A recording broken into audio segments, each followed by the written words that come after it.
नमस्कार। Radio Rosy 101.6 मेगाहर्जमा हाम्रो school कार्यक्रमको प्रतीक्षामा रहनुभएका सम्पूर्ण विद्यार्थी भाइ बहिनीहरू तथा श्रोताहरूमा हार्दिक स्वागत गर्न चाहन्छु। सधैँ चाहिँ आज पनि म सन्तोष कुँवर तपाईँहरूको गणित विषय लिएर उपस्थित भइसकेको छु। सम्पूर्ण विद्यार्थी भाइ बहिनीहरू तपाईँहरू साथमा कपी कलम र किताब लिएर बसिसक्नुभयो भने मैले पूर्ण अपेक्षा लिएको छु। यो सँगसँगै विद्यार्थी भाइ बहिनीहरूलाई हामीले अघिल्लो कक्षाको बारेमा चाहिँ के अध्ययन गरेका छौँ भनेर मैले सम्झाउन चाहेँ अथवा रिकल गर्न चाहेँ। हामीले चाहिँ अघिल्लो कक्षामा महत्तम समापवर्तक र लघुत्तम समापवर्तक भन्ने च्याप्टरमा प्रवेश गरेका थियौँ र त्यसको लागि चाहिँ हामीले के कुराको आवश्यक पर्छ भनेर हामी छलफल गर्दै थियौँ। विद्यार्थी भाइ बहिनीहरू हामी छलफल गर्दा गर्दै समयको पाबन्दीले हामीलाई छलफललाई पुरा गर्न सकेन। त्यसै कारण गर्दा हामीले आधा सूत्रहरूको बारेमा चाहिँ छलफल गर्दा गर्दै हामीले बिदा माग्नु परेको थियो। त्यही सूत्रलाई मैले कम्प्लिट गर्ने हिसाबले आज आएको छु। विद्यार्थी भाइ बहिनीहरू हामीले चाहिँ अस्ति a + b को होल स्क्वायर, a - b को होल स्क्वायर, त्यसै गरी a² - b² र a² + b² को फर्मुला अथवा सूत्रहरूको बारेमा छलफल गरेका थियौँ। विद्यार्थी भाइ बहिनीहरूले पक्कै पनि यो सूत्रको बारेमा अथवा यो फर्मुलाको बारेमा तपाईँले अध्ययन गरिसक्नुभयो, माइन्डमा राखिसक्नुभयो अथवा सम्झन सक्नुहुन्छ भन्ने मैले अपेक्षा गर्दै म बाँकी रहेको सूत्र अथवा फर्मुलाको बारेमा चर्चा गर्दैछु। विद्यार्थी भाइ बहिनीहरू तपाईँहरू कपीमा टिप्नको लागि र माइन्डमा टिप्नको लागि पनि तपाईँहरू तत्पर रहनुहुन्छ भन्ने मैले आशा लिएको छु। अब म जाँदैछु अर्को सूत्रमा, a³ + b³। हामीले यो सूत्रहरू चाहिँ कक्षा 8मा नि अध्ययन गरिसकेका छौँ। विद्यार्थी भाइ बहिनीहरू कक्षा 9मा नि अध्ययन गरिसकेका छौँ र कक्षा 10मा पनि हामी रिकल गर्दैछौँ है त विद्यार्थी भाइ बहिनीहरू। a³ + b³ को सूत्र हामीसँग दुईवटा रहेको छन् विद्यार्थी भाइ बहिनीहरू। एउटा रहेको छ a + b into a² - ab + b², a² - ab + b² र अर्को रहेको छ a + b को होल क्युब, a + b को whole cube minus 3ab into a + b। के त a + b को whole cube minus 3ab into a + b। तपाईँहरूले चाहिँ यो दुईवटा सूत्र अध्ययन गर्न सक्नुहुन्छ। यो दुईवटा सूत्रमध्ये चाहिँ तपाईँहरूलाई खण्डीकरण गर्दा कहिले कुन चाहिँ प्रयोग गर्नुपर्छ, कहिले कुन प्रयोग गर्नुपर्छ त्यो चाहिँ आवश्यकता अनुसार तपाईँले प्रयोग गर्न सक्नुहुन्छ। त्यसरी हामी a³ - b³ को फर्मुलामा जाँदैछौँ। a³ - b³, a - b, a³ - b³ बराबर a - b into a² + ab + b²। हेर्नुहोस् त a³ + b³ मा र a³ - b³ मा एउटै छ सूत्र, मात्रै प्लस र माइनसको फरक। यदि a³ + b³ आयो भने a + b लेख्नु पर्यो अगाडि, a + b, र a³ - b³ आयो भने a - b लेख्नु पर्यो पछाडिबाट चाहिँ। यदि माइनस छ भने सबै ठाउँमा प्लस र प्लस भने a² - ab + b², बिचमा चाहिँ माइनस र छेउछेउमा चाहिँ प्लस हुने भयो। त्यसै कारण गर्दा a³ - b³ equal to a - b into a² + ab + b²। र त्यसरी अर्को सूत्र रहेको छ a - b को whole cube plus 3ab into a - b। यो पनि अगाडि जस्तै छ, a - b को whole cube plus 3ab into a - b। यो रह्यो a³ + b³ र a³ - b³ को सूत्र। अब हामीसँग अर्को दुईवटा फर्मुला रहेको छ a + b को होल क्युब र a - b को होल क्युब। a + b को होल क्युब सूत्र रहेको छ a³ + 3a² b, a³ + 3a² b plus 3ab² plus 3ab² plus b³। हेर्नुहोस् त a³ + 3a² b plus 3ab² plus b³ दुईवटा क्युब हुने भयो। a³ र b³ हुने भयो र 3 एउटा a स्क्वायर b अर्को ab स्क्वायर हुने भयो। यसमा तपाईले सूत्र सजिलोसँग याद गर्न सक्नुहुन्छ a cube plus 3a square b plus 3ab square plus b cube यो रह्यो a प्लस b को होल क्यूबको सूत्र। यसलाई चाहिँ तपाईले कमन लिन सक्नुहुन्छ, साझा लिएर चाहिँ अर्को सूत्र लेख्न सक्नुहुन्छ। त्यो सूत्र म भन्दैछु a cube plus b cube, मैले a क्यूब र b क्यूब अगाडि राख्दिए a cube plus b cube plus यहाँ 3a स्क्वायर b र 3ab स्क्वायरमा दुईटा 3ab चाहिँ साझा हुन्छ। हेर्नुहोस् त विद्यार्थी भाइ बहिनीहरू, त्यो साझा लिँदाखेरि a cube plus b cube plus 3ab into a plus b हुँदो रहेछ। यो चाहिँ साझा लिँदा माथिको सूत्रलाई चाहिँ साझा लियो भने अर्को सूत्र बन्नु रहेछ। यो पनि तपाईँलाई कहिलेकाहीँ चाहिँ यो सूत्र पनि प्रयोग गर्नुपर्ने हुन्छ, सजिलो हुन्छ, साझा लिइरहनु पर्दैन कहिलेकाहीँ तपाईँले डाइरेक्ट गर्दाखेरि चाहिँ। नत्र त माथिको एउटा सूत्र सम्झनु भयो भने सजिलो हुन्छ तपाईँको लागि। अब अर्को सूत्र रहेको छ a माइनस b को whole cube, a minus b को whole cube formula. a minus b को whole cube equal to a cube minus 3a square b, a cube minus 3a square b plus 3ab square minus b cube, a cube minus 3a square b plus 3ab square minus b cube. माथिको formula त मात्रै plus minus मात्रै फरक। माथि चाहिँ सबै ठाउँमा प्लसै plus थियो, यहाँ चाहिँ माइनस प्लस माइनस। हेर्नुहोस् है त, सुरुको प्लस छ, त्यसपछि माइनस, त्यसपछि फेरि प्लस, त्यसपछि फेरि माइनस छ, प्लस माइनस रहेको छ। सब माथिको a cube a plus b को होल क्यूब चाहिँ के थियो त, सबै ठाउँमा प्लसै प्लस थियो। त्यसैले a cube minus b cube equal to a minus b को whole cube equal to a cube minus 3a square b plus 3ab square minus b cube. यसलाई पनि तपाईँले साझा लिन सक्नुहुन्छ। साझा लिँदाखेरि a cube minus b cube minus 3ab into a minus b चाहिँ यसको सूत्र हुनेछ। यसरी हामीले यो 8वटा सूत्रको बारेमा छलफल गऱ्यौँ विद्यार्थी भाइ बहिनीहरू। पक्कै पनि तपाईँहरूले यो सूत्र चाहिँ, यो फर्मुला चाहिँ कक्षा 8मा, कक्षा 9मा र कुनै फर्मुला, यो माथिको 2वटा फर्मुला, 3वटा फर्मुला चाहिँ हामीले कक्षा 7मा पनि अध्ययन गरिसकेका छौँ विद्यार्थी भाइ बहिनीहरू। त्यसैले यो फर्मुला चाहिँ तपाईँहरूको लागि नयाँ नौलो चाहिँ होइन, यो चाहिँ मात्रै सम्झनको लागि मैले रिकल गरेको है त विद्यार्थी भाइ बहिनीहरू। हाम्रो यो कक्षा 10मा रहेको च्याप्टर रहेको छ महत्तम समापवर्तक र लघुत्तम समापवर्तक। हामीले पढ्नुपर्ने च्याप्टर चाहिँ यो हो। त्यसको लागि यो फर्मुला र हामीले कक्षा 8मा र कक्षा 9मा पढेको बीजगणितमा बीजीय अभिव्यञ्जकहरूको खण्डीकरण चाहिँ एकदमै महत्त्वपूर्ण रहनेछ यो च्याप्टरको लागि अथवा यो एकाइको लागि। त्यसैले हामीले कक्षा 8 र कक्षा 9मा अध्ययन गरेका खण्डीकरणको बारेमा चाहिँ तपाईहरुलाई प्रशस्त ज्ञान हुनु जरुरी छ। मैले अस्ति पनि जानकारी गराएको छु विद्यार्थी भाइ बहिनीहरुलाई। खण्डीकरण गर्दाखेरि सबैभन्दा पहिला चाहिँ तपाईले साझा लिनुपर्ने हुन्छ। यदि साझा छैन भने मैले भनेको फर्मुला भने 8वटा फर्मुला, त्यो 8वटा फर्मुलाहरुको बारेमा चाहिँ तपाईले युज गर्नलाई प्रयोग गर्न सक्नुहुन्छ, युज गर्नुपर्ने हुन्छ। यदि यो फर्मुला पनि युज गर्न सकिदैन अथवा प्रयोग गर्न सकिदैन भने चाहिँ हामी अर्को प्रोसेसमा जान्छौँ, खण्डीकरणको प्रोसेसमा। त्यसपछि हामी खण्डीकरण जान्छौँ। यसरी यो खण्डीकरण गर्ने विधिको बारेमा पनि तपाईलाई फेरि जानकारी गराएँ। अब चाहिँ हामी महत्तम समापवर्तक र लघुत्तम समापवर्तक भनेको के हो त, त्यसको बारेमा चाहिँ हामी छलफल गर्दैछौँ। हामीले कक्षा 6मा कक्षा 7मा चाहिँ के पढेको थियौँ त, लस र मस भनेर नम्बरहरूको सङ्ख्याको बारेमा चाहिँ लस र मस निकाल्न अध्ययन गरिसकेका छौँ। र कक्षा 8 र 9मा चाहिँ हामीले बीजीय अभिव्यञ्जकहरूको लस र मस निकाल्न सिकिसकेका छौँ। हामी त्यही महत्तम समापवर्तक र लघुत्तम समापवर्तकलाई कक्षा 10मा पनि अध्ययन गर्छौँ।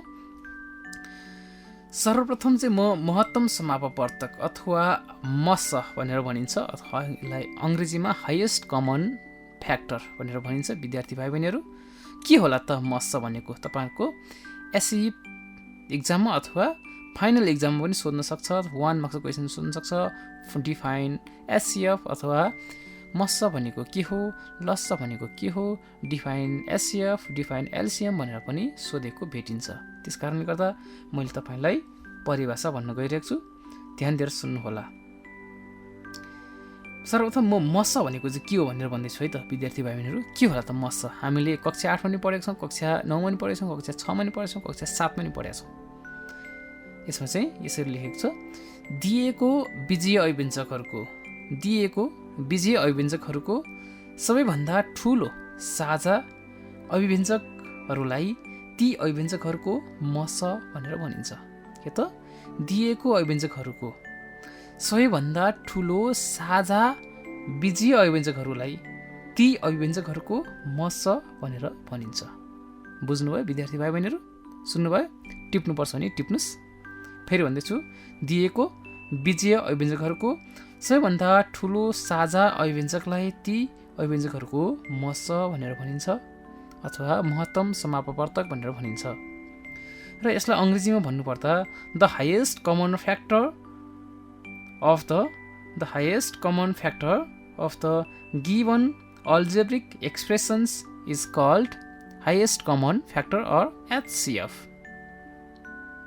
The highest common factor of the given algebraic expression is called HCF भनेर चाहिँ भन्न सक्नुहुन्छ विद्यार्थी भाइ बहिनीहरू। अब मस भनिसकेपछि मस निकाल्नको लागि त मैले परिभाषामा पनि भनिसकेको छु कि त सबैभन्दा ठुलो साझा अभिव्यञ्जक। मस निकाल्दाखेरि के गर्नु पर्छ? पहिला खण्डीकरण गर्नु पर्यो बीजीय अभिव्यञ्जकहरूको। त्यो खण्डीकरण गरिसकेपछि साझा चाहिँ के साझा छन् त? हो त्यो साझा अभिव्यञ्जक मध्ये सबैभन्दा ठुलो साझा अभिव्यञ्जक चाहिँ के हो त? त्यसको मस हुन्छ। हामीले बीजीय अभिव्यञ्जकको लेख्दाखेरि चाहिँ साझा गुणनखण्डहरूको गुणनफल भनेर चाहिँ भन्न सक्छौँ। के त मस बराबर साझा गुणनखण्डहरूको गुणनफल। साझा गुणनखण्डहरू जति पनि छन् त्यसलाई सबैलाई गुणन गरिदियो भने त्यसको चाहिँ मस आउँदो रहेछ। यदि साझा नै छैन भने हामीलाई अभिव्यञ्जकहरू दिएको छ, त्यो अभिव्यञ्जकहरूमा चाहिँ कुनै पनि साझा छैन भने चाहिँ मस कति लेख्ने त? के लेख्दै नलेख्ने त? त्यसको बारेमा पनि विद्यार्थी भाइ बहिनीहरूलाई जिज्ञासा होला। के गर्ने होला? यदि दिएको अभिव्यञ्जकहरूमा साझा अभिव्यञ्जक छैन अथवा साझा गुणनखण्ड छैन भने के गर्ने त? यसको लागि मस कति हुन्छ? तपाईँ ढुक्क भएर लेख्न सक्नुहुन्छ। यदि दिएको अभिव्यञ्जकमा साझा गुणनखण्ड छैन भने त्यसको मस जहिले पनि 1 हुन्छ।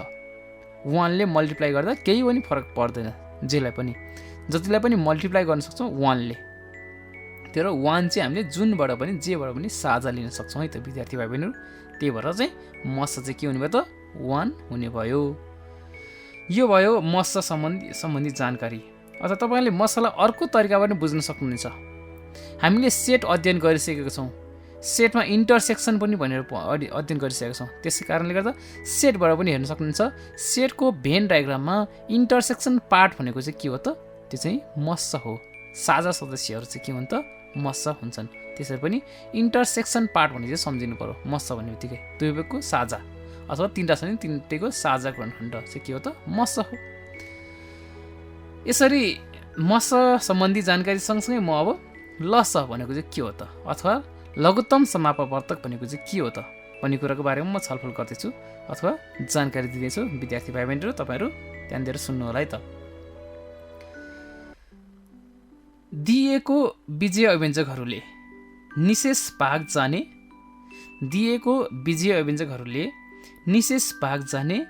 सबैभन्दा सानो बीजीय अभिव्यञ्जकहरूलाई लस भनिन्छ भनेर लेखेको छ एउटा। के त दिएको बीजीय अभिव्यञ्जकलाई निशेष भाग जाने सबैभन्दा सानो बीजीय अभिव्यञ्जकलाई के हुन्छ? लस भनिन्छ। मस चाहिँ सबैभन्दा ठुलो साझा गुणनखण्ड, यो चाहिँ लस चाहिँ सबैभन्दा सानो निशेष भाग जाने बीजीय अभिव्यञ्जक। अथवा यसलाई अर्को भाषामा पनि भन्नुपर्दा दिएको अभिव्यञ्जकहरूको साझा गुणनखण्ड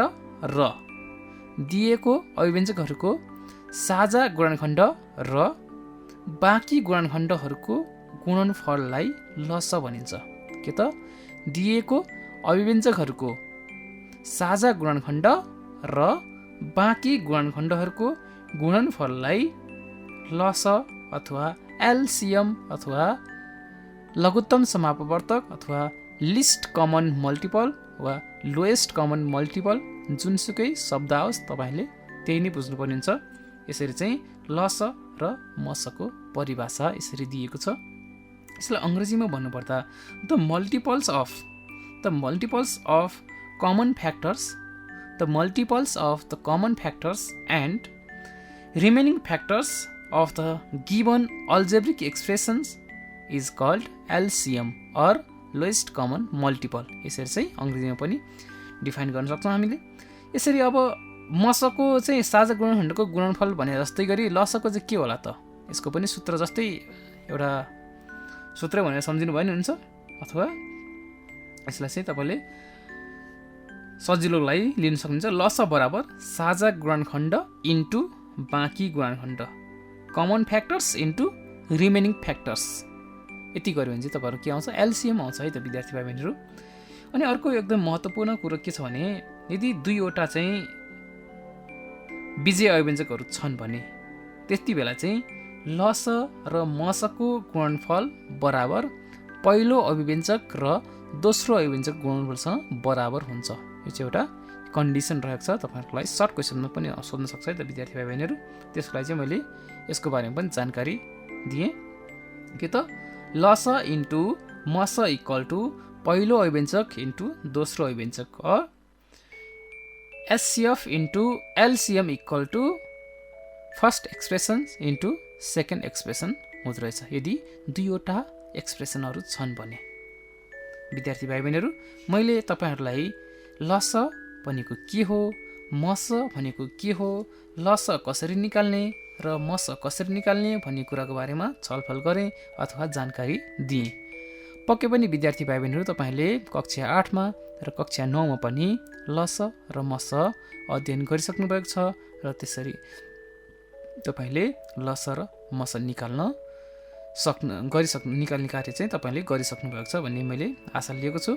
र हामी कक्षा 10को लस र मस च्याप्टरको अभ्यासमा प्रवेश गर्दैछौँ विद्यार्थी भाइ बहिनीहरू। मैले यो दुईवटा अभ्यास दिएको छ, एउटा लसको छुट्टै दिएको छ र यहाँ मसको छुट्टै दिएको छ। मैले तपाईँलाई यो दुईवटा अभ्यास सबै गराउँदिनँ किनकि एउटै क्वेसनबाट तपाईँलाई लस पनि निकाल्न सिकाउँछु र मस पनि निकाल्न सिकाउँछु। त्यस कारणले गर्दा बाँकी प्रश्नहरू चाहिँ तपाईँहरूको लागि अभ्यास गर्नको लागि मैले राख्ने विचार गरेको छु। तपाईँहरूले अभ्यास गर्न सक्नुहुन्छ। यदि अभ्यास गर्दा गर्दै केही कन्फ्युज भयो अथवा कुनै प्रश्न चाहिँ तपाईँहरूले गर्न सक्नु भएन भने तपाईँहरूले मलाई सम्पर्क गर्न सक्नुहुन्छ। मैले सम्पर्क नम्बर दिइसकेको छु र अन्तिममा पनि दिने नै छु। तपाईँले सम्पर्क गरेर चाहिँ मसँग जिज्ञासा टिपाउन सक्नुहुन्छ अथवा प्रश्न टिपाउन सक्नुहुन्छ। तपाईँको जिज्ञासा तथा प्रश्नहरू चाहिँ हामीले मेटाउने प्रयास गर्ने नै छौँ। र अब चाहिँ म तपाईँहरूको पाठ्यपुस्तक गणित पुस्तक अथवा अनिवार्य गणित किताबको चाहिँ पेज नम्बर 103मा प्रवेश गर्दैछु। पेज नम्बर 103मा हेर्न सक्नुहुन्छ तपाईँले अभ्यास 8.1 अभ्यास 8.1 दिएको छ। त्यसमा चाहिँ मस निकाल्नुहोस् भनेर दिएको छ। भन्न चाहिँ मस निकाल्नुहोस् भनेको छ, तर मैले तपाईँहरूलाई यहाँ जति पनि क्वेसन गराउँछु, जति पनि प्रश्नहरूको समाधान गराउँछु त्यो चाहिँ त्यसमा मस पनि निकाल्छु र लस पनि निकाल्छु। त्यसैले मैले दुईवटा अभ्यास चाहिँ तपाईँहरूलाई प्र्याक्टिस गराउँदिनँ। तपाईँले गर्न सक्नुहुन्छ, तपाईँले चाहिँ गर्नुपर्छ है। फेरि म सरले गराउनु भएन भन्ने कुरो चाहिँ हामी पनि गर्नु पर्दैन भन्ने कुरो चाहिँ होइन। तपाईँहरूले चाहिँ जति सक्दो बढी प्र्याक्टिस गर्नुपर्छ, जति सक्दो बढी क्वेसनहरूको, जति सक्दो बढी प्रश्नहरूको बारेमा चाहिँ तपाईँले प्र्याक्टिस गर्नुपर्ने हुन्छ अथवा छलफल गर्नुपर्ने हुन्छ। त्यस कारणले गर्दा बाँकी प्रश्नहरू चाहिँ तपाईँले एउटा पनि नछुटाइकन प्र्याक्टिस गर्नको लागि पनि म आग्रह गर्न चाहन्छु।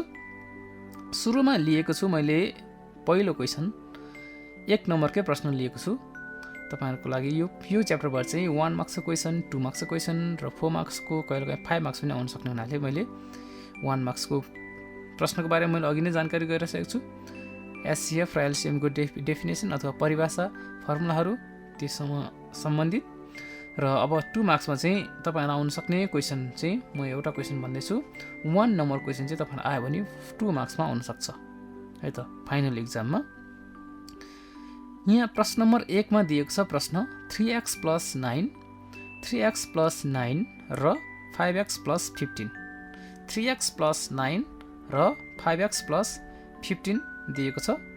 अब यसको चाहिँ मस कसरी निकाल्ने, कति होला र लस कति होला त्यो निकाल्नु पर्ने छ है त विद्यार्थी भाइ बहिनीहरू। तपाईँहरूको किताबमा चाहिँ मस निकाल्नुहोस् मात्र भनेको छ, तर मैले अघि नै भनिसकेको छु तपाईँलाई यसमा चाहिँ म चाहिँ मस पनि निकाल्छु र लस पनि निकाल्छु। हामीलाई सर्वप्रथम त सोलुसन लेख्नु पर्यो अथवा समाधान लेख्नु पर्यो। यहाँ दिएको छ प्रथम अभिव्यञ्जक अथवा पहिलो अभिव्यञ्जक दिएको छ। तपाईँले लेख्ने तरिका नि म भन्दैछु।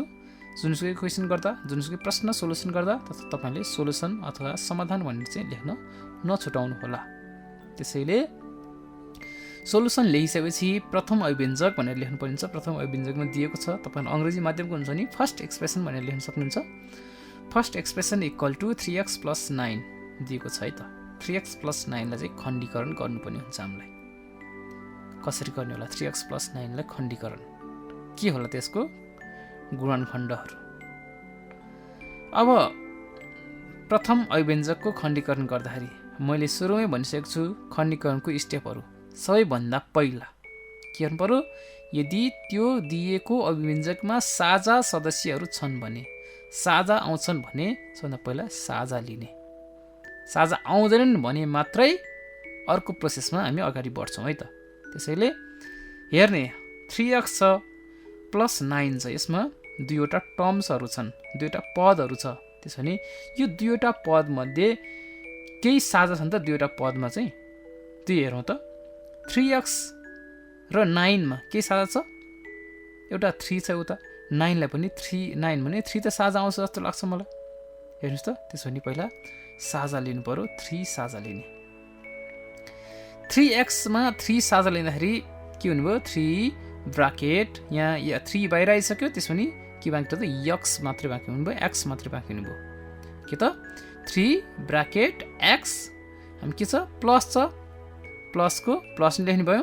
3 ले 9 लाई डिभाइड गर्नु पर्यो। अब कमन लिएपछि त यो कमन फ्याक्टरले के गर्नु पर्यो, यो भित्रको फ्याक्टरलाई चाहिँ डिभाइड गर्नु पर्यो।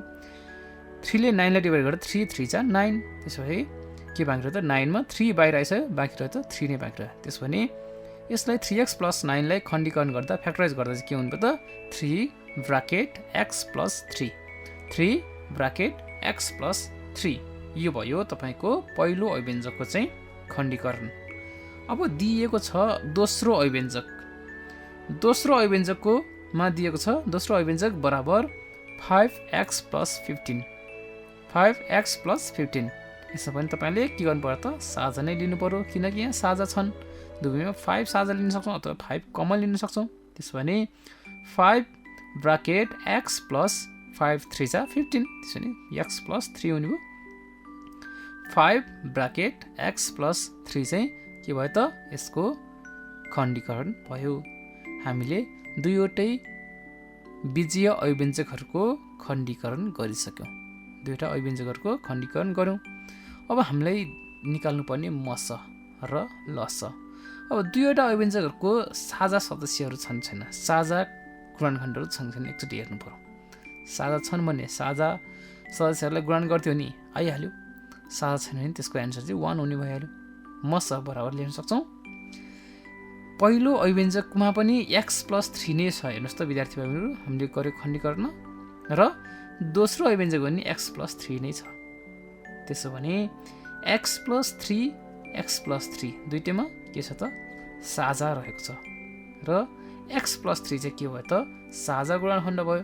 त्यही साझा गुणनखण्ड नै के भयो त यसको लागि मस हुने भयो, किनकि हामीलाई मस भनेको साझा गुणनखण्डहरूको यो गुणनफल भनेर पढेका छौँ। यहाँ त साझा त एउटा मात्रै छ, x + 3 मात्रै छ। त्यसो भने देयरफोर मस इक्वल टु x + 3। देयरफोर मस equal to or HCF equal to x + 3। यो चाहिँ तपाईँहरूको लागि एन्सर भयो। तपाईँको अभ्यासमा सोधेको त मस मात्रै हो। अब लस चाहिँ कसरी निकाल्ने होला? तपाईँ अर्को अभ्यासमा चाहिँ लस निकाल्नुहोस् भनेर सोधेको छ। तर यही क्वेसनको बारेमा चाहिँ यही क्वेसनमा चाहिँ मैले मस पनि निकाल्ने प्रयास गर्दैछु। अब लस निकाल्नु पर्यो, कति हुन्छ ल लस? अघि नै भनेको छु मैले, लस बराबर साझा गुणनखण्ड इन्टु बाँकी गुणनखण्ड। साझा गुणनखण्ड भनेको मस नै भयो, मस इन्टु बाँकी गुणनखण्ड पनि भन्न सक्नुहुन्छ तपाईँले। त्यसो भने लस इक्वल टु x + 3 त साझा छँदैछ, x + 3 इन्टु बाँकी गुणनखण्ड के छ त प्रथम अभिव्यञ्जकमा के छ 3 बाँकी छ, इन्टु 3 गर्नु पर्यो अरू केही छैन। त्यसो भने दोस्रो अभिव्यञ्जकमा के बाँकी छ? दोस्रो अभिव्यञ्जकमा चाहिँ 5 बाँकी छ। त्यसो भने x + 3 × 3 × 5 चाहिँ के भयो त तपाईँहरूको लागि लस भयो। तपाईँले अब 3 र 5 लाई चाहिँ मल्टिप्लाई गर्न सक्नुहुन्छ अथवा गुणन गर्न सक्नुहुन्छ। 3 × 5 भनेको 15 भयो। 15 × x + 3 15 × x + 3 चाहिँ तपाईँको लागि लस भयो। यसरी चाहिँ लस र मस निकाल्नको लागि मैले सानो एउटा प्रश्नको बारेमा छलफल गरेँ। अनि तपाईँहरूले लेख्नुपर्ने हुन्छ देयरफोर मस = x + 3 लस = 15 × x + 3 तपाईँको लागि एन्सर हो। र देयरफोर लेख्ने बेलामा कतिपय विद्यार्थी भाइ बहिनीहरू चाहिँ झुक्किनुहुन्छ देयरफोर र बिकजमा। देयरफोर लेख्दा तल चाहिँ हामीले ट्रायङ्गुलर सेपमा तीनवटा थोप्लोहरू लेख्छौँ, तीनवटा चाहिँ बिन्दुहरू दिन्छौँ, तीनवटा चाहिँ डटहरू लेख्छौँ। कसरी लेख्ने त? देयरफोर भने चाहिँ तलपट्टि चाहिँ दुईवटा थोप्लो होरिजेन्टल्ली र माथि त्यसको बिचमा चाहिँ ठ्याक्कै ट्रायङ्गल बन्ने गरी एउटा थोप्लो लेख्नुपर्ने छ, एउटा डट लेख्नुपर्ने छ। र बिकज लेख्नुपर्ने बेलामा चाहिँ माथिपट्टि चाहिँ दुईवटा थोप्ला अथवा माथिपट्टि चाहिँ दुईवटा पोइन्ट र तलपट्टि चाहिँ एउटा पोइन्ट लेख्नुपर्ने छ। जस्तै ट्रायङ्गुलर सेपमा चाहिँ बनाउनुपर्ने छ अथवा त्रिभुजाकार सेपमा चाहिँ लेख्नुपर्ने छ। तपाईँहरू नझुक्किनु होला, कहिलेकाहीँ देयरफोर लेख्नुपर्ने ठाउँमा बिकज लेख्नुहुन्छ र बिकज लेख्नुपर्ने ठाउँमा देयरफोर लेख्नुहुन्छ। त्यसको लागि चाहिँ मैले एकचोटि फेरि सम्झाउन चाहेँ, देयरफोर र बिकजमा नझुक्किनु होला। यसरी मैले लस र मसको बारेमा चाहिँ तपाईँहरूसँग एउटा प्रश्नको बारेमा छलफल गरेँ। यो छलफल सँगसँगै आजको कक्षाबाट लगभग हामी अन्तिम चरणमा आइसकेको छौँ। बाँकी रहेका यो चाहिँ मैले 2 नम्बरसँग सम्बन्धित 2 मार्क्समा आउने क्वेसनको बारेमा चाहिँ तपाईँहरूसँग छलफल गरिसकेँ। अब यहीसँग सम्बन्धित केही प्रश्नहरू यहाँ तल दिएको छन्, यहाँ तपाईँहरूको किताबमा दिएको छ, तपाईँले गर्न सक्नुहुन्छ र अभ्यास गर्न सक्नुहुन्छ। अभ्यास गर्दा गर्दै केही कन्फ्युज भयो भने मेरो सम्पर्क नम्बर तपाईँले टिप्नुहोला 9849 9849 865859 865859 मा सम्पर्क गरी मलाई प्रश्न अथवा जिज्ञासा टिपाउन सक्नुहुन्छ। तपाईँको जिज्ञासा अथवा प्रश्न हामीले समाधान गर्ने प्रयास गर्नेछौँ। यो कुराको जानकारी सँगसँगै बाँकी रहेका प्रश्नहरू 4 मार्क्समा आउन सक्ने क्वेसनहरू लिएर अर्को दिन पक्कै पनि तपाईँहरू सामु भेट्ने बाचा गर्दै आजको कक्षाबाट हामी अब बिदा माग्ने तर्कमा छौँ। यतिन्जेलसम्म रेडियो सुनेर मेरो आवाजलाई ध्यानपूर्वक सुनिदिनु भएकोमा सम्पूर्ण विद्यार्थी भाइ बहिनीहरू तथा श्रोताहरूमा हार्दिक धन्यवाद ज्ञापन गर्दै प्राविधिक मित्र शोभा होमगाईजीलाई पनि धेरै धेरै धन्यवाद दिँदै आज कक्षाबाट बिदा हुन चाहन्छु। हस्त नमस्कार।